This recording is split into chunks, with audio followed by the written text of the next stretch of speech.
as a wrap-up for the class, we thought what we would do is develop a brief narrated PowerPoint presentation that shows how you can use the 6 core questions of critical appraisal to review a research article that you might find helpful to your problem to be solved. The article actually is available to you as a link. You can click on that and get the article, and it might make some sense to do that, to follow along. You don't have to do that, but it would maybe make some sense to do that. So here goes.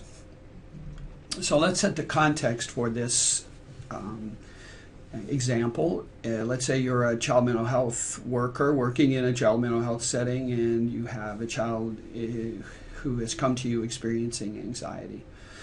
You've done your thorough assessment, and you, out of that assessment, developed the PICO statement that could look something like this.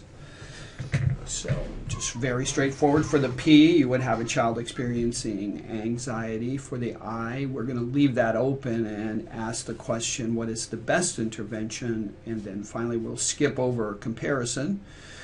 We're not necessarily looking at comparisons in this instance, so we can leave that blank. And then O for outcome is the outcome that we're after is some reduction in anxiety symptoms. So by now you should be able to do this without too much difficulty, especially if you've completed a thorough problem assessment. So you go through the search process. You can do your Cochrane and Campbell collaboration searches, or use EBSCOhost, and you got some of that information from Stacy's presentation on how to do a search. In that process, you identify a systematic review that catches your attention, and you retrieve the article because it seems like it's on point. And once you get the article, then you start to organize your critical appraisal using the 6 questions that we discussed. So for question 1, what question does a systematic review address? Almost always you're going to have this figured out from the title of the article. In this instance, you can see that it's child-parent interventions for childhood anxiety disorders, a systematic review and meta-analysis. So it's really looking, it's not necessarily entirely true, but as you read through this, you'll see that there really are the interventions are differentiated by whether they're child focused or whether they're parent focused, and you can see that actually in the abstract. If you look at the abstract, it usually provides, especially modern abstracts, really provides a very really provide a very nice overview of the article from the beginning of the article to actually conclusion. So you can look that over, and it looks like this is an article that's on point for your needs. It's pretty straightforward. It addresses anxiety disorders and looks at 2 sets of interventions potentially. You could, if you're feeling particularly ambitious, develop your own PICO statement, or develop a PICO statement out of the article. So a PICO statement that this article would address is for a child experiencing anxiety is a child-focused intervention or a family-focused intervention more likely to reduce anxiety symptoms. So in this instance, we're actually throwing in an I and a C together, and that really is the focus of the article, as we'll see. So once you figure out you've got an article, it's making some sense to you, it seems like it's on point, and this article does, you can move on to some of the other questions. So the next question we would be interested in is it likely that all or most relevant studies published or unpublished were identified and included in the review? What you will usually find is a section called search strategy. Sometimes it's specifically identified by a header, other times it may be folded in, but almost always there's going to be some discussion of the search process the authors use to identify a pool of studies that might be on point for the purpose of the systematic review. You almost always can find keywords that were used. I won't read these. You can see them in the article and the sources or areas that the authors searched. Online database searches, you can see that. Personal context for unpublished studies is always good to see, essentially, so that we can maybe minimize the file drawer effect. The fact that we're only relying on published studies can introduce some biases. So getting unpublished studies is really very helpful. Doing hand searches, actually going to the library where they actually have books and articles and things can be helpful, and obviously these authors did that, and then other potential online resources were used. So out of this question, we could see and would probably conclude that the search process these authors used was substantial. They actually tried to get as many studies as they possibly could to use in systematic review. Next, we're looking at the question of how articles were selected for inclusion, what those screens were, those criteria were. Do they make sense? And you can see, and this is again almost always identified in a specific section with a header in the systematic review. APA style actually asks articles to do this, so if it's an APA article, you should find this. If not, you can look around for it. There'll be some keyword that will tell you about study eligibility. So you can see in this instance that the studies make sense, were eligible if they looked at the effects of a child or parent intervention, and you can see groups and under the age of 18 with at least one anxiety disorder. You can read through that to see what the authors said about that eligibility criteria. And also another screen is the type of design a study uses or used. Sometimes only randomized controlled trials are considered. In this instance, the authors were interested in either randomized or quasi-experimental designs with at least one anxiety outcome and of sufficient size. And with sufficient information to calculate an effect size, which is actually important. You can see that the authors, and you saw this from the prior slide, that published and unpublished studies were eligible, no geographic restrictions. There was some limitation to the English language. And studies were reported between 1980 and 2013. Sorry for reading this all, but this is the kind of thing that you'll do, and you'll conclude out of this that along with the selection criteria, the eligibility criteria were pretty well thought out. So it appears that this was a quality study, systematic review. So. Were the included studies sufficiently valid for the types of questions? This actually is it sort of reflects a screening process. So once a pool of studies is identified, systematic reviewers typically go through a filtering process. Not all studies that come into the pool are going to be studies that are going to end up in the final systematic review, and often there's a substantial reduction. We'll see on the next slide a graphic that shows how this process works. So typically what you'll see here is that there is more than one screener, and that there's a process of kind of collaborative screening, and that people have to agree, and if there are disagreements about whether a study is included or not, that's negotiated. You can actually read through this. So fairly rigorous process to make sure that the final pool of studies really meets the purpose of the systematic review. The graphic that shows this process is it's sometimes called, you can see, a quorum chart. And it starts off, and you can see in this study that 298 citations were identified, and then 265 studies were kicked out. 33 were screened for eligibility again, and 15 of those studies were kicked out.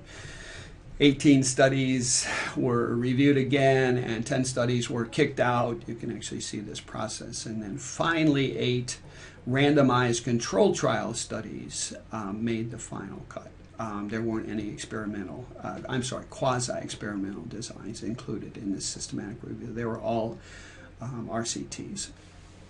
So this is sometimes helpful, and often, depending on the topic, of course, you'll be impressed with how many studies people at the top of, say, this chart are identified. I've seen systematic reviews where, there were 1,000 studies that started off the process and then ended up being narrowed. So anyway, it's interesting to see how that goes, and it sort of gives you a sense of the quality of the process as well. So another set of information that might be included, this is not always the case. In this particular systematic review, the authors did include some demographic characteristics that could be important.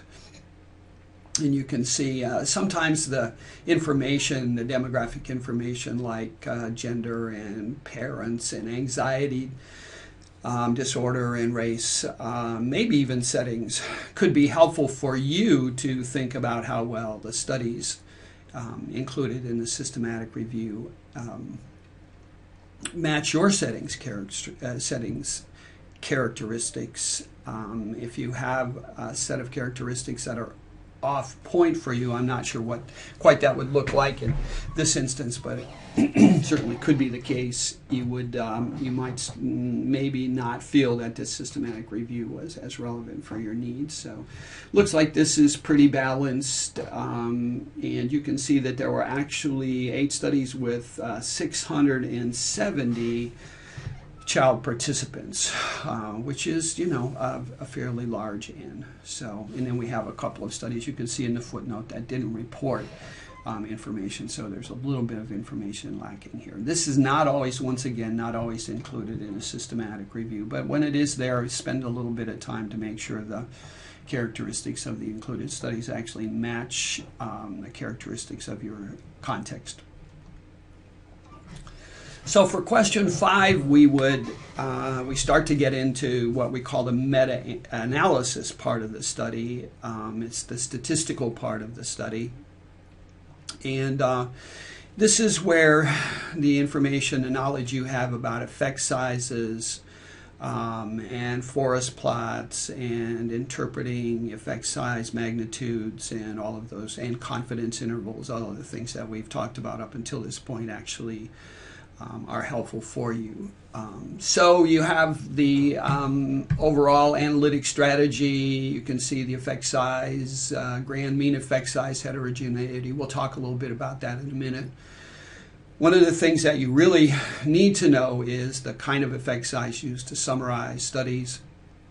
In this case, you can see that it is a standardized mean difference effect size called Hedges G. And you know from our prior conversations, standardized mean differences are Z-like scores that have some thresholds for interpretation that we'll talk about. And so you're actually pretty smart about this now, and you can sort of say, oh, I know what a Hedges G is, or a Cohen's D, or an odds ratio, or that sort of thing. In this case, it's a standardized mean difference.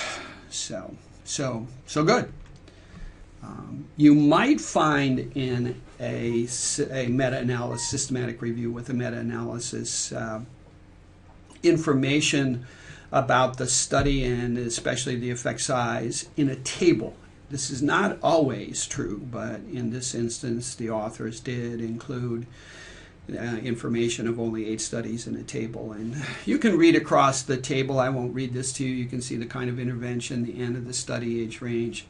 I guess I am reading across the table, but I'm not going to get into the details. And then we do want to get to the effect size. It is not clearly identified in this table. This is where your your skills that you've developed about effect sizes will be helpful. You can see the ES, you'll know that it stands for effect size, and you know actually from the prior discussion that it's a standardized mean difference.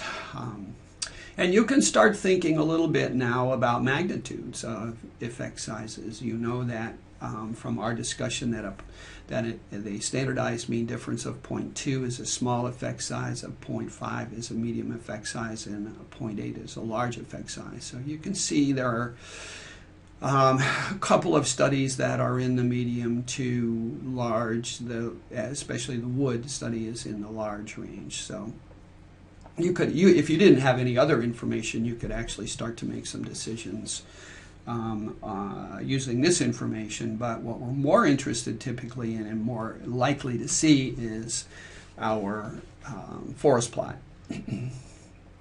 So here in the forest plot, it's organized by effect size, low to high, from top to bottom, and you can see it's also Hedges G is identified here, and you can see the studies are varied to some extent, although it's not unreasonable variability from top to bottom. And then you can finally see the Wood study at the bottom, which was identified in the prior slide as the only statistically significant study. And you know from our prior discussions that that's basically, we can tell that when the confidence intervals of a study do not cross the no effect line. Hopefully you remember looking at forest plots and how to interpret forest plots. So we have some interesting information, interesting variability. All of the, except Kindle, all of the studies favor the parent-child intervention instead of the child-only intervention, and you can see that actually the top study is just a little over the favoring child-only. In fact, it's like 0, so it's hardly there's hardly any effect at all in that. So anyway, look that over. You know something about it now. Should be fairly straightforward and for you to interpret. Oh, one last point. I don't know if I say this later on. That bottom diamond, the summary diamond. Actually, I do think we talk about this in a later slide. Is a summary effect, and as we'll see, it's at around 0.26, which is a small effect size favoring parent-child intervention. And it is a statistically significant summary effect. If you'll remember, that diamond actually is a weighted summary of all of the studies included in the systematic review. Hopefully you'll remember that, or you could go back and read the Reed article and have some sense of how that gets done. It's actually pretty straightforward. And you don't really need to know much more than it's a weighted sum of the top studies, essentially, or a weighted function of the top of the studies included in the systematic review and the meta-analysis. Yeah, here's the information. So the grand mean would be the diamond in the forest plot, and it's 0.26, and it's statistically significant. Small but positive.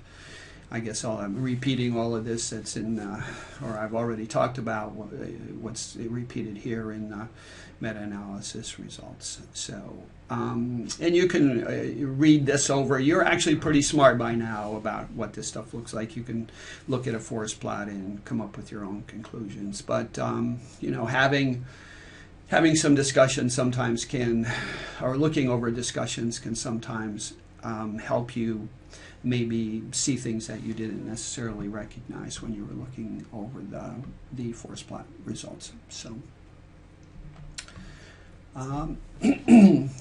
Often you'll see in a meta-analysis something about homogeneity. We really didn't get too much into analysis of homogeneity or heterogeneity, which is the other side of homogeneity, interestingly enough. And really the question of homogeneity is a question that has to do with how variable are the studies in the meta-analysis in their conclusions. You can see how in the forest plot the effect size markers, the rectangle, the squares or rectangles they're not all the same essentially. So the question is, does the variability reflected there from 0.01 to 0.88 down to bottom, is that something that's substantive due maybe not to chance? And there is a process that we didn't talk about that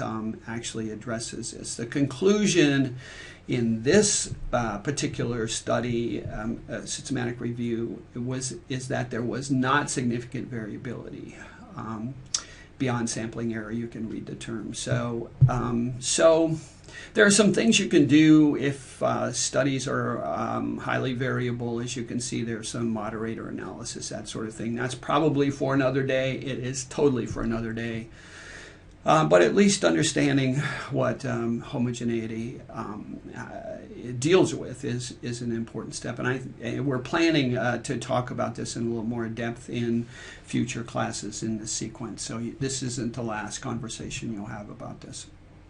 But in this instance, the authors concluded that there was not substantial heterogeneity in these studies, that they were fairly beyond sampling error, that they were pretty much alike. So another thing you'll see that we will talk about in future classes is something called publication bias, and sometimes what you'll see is something called a funnel plot that actually talks about publication bias. And publication bias really has to do with is there anything about the selection of studies that seems to reflect some differences in the kinds of publications that were represented in the study. It's sort of complicated, but that's really kind of what it's about, and there are some ways to analyze that that are, once you figure them out, are pretty straightforward. They're a little bit cryptic to begin with, but once you figure them out, they're fine. So in this instance, the authors concluded there was no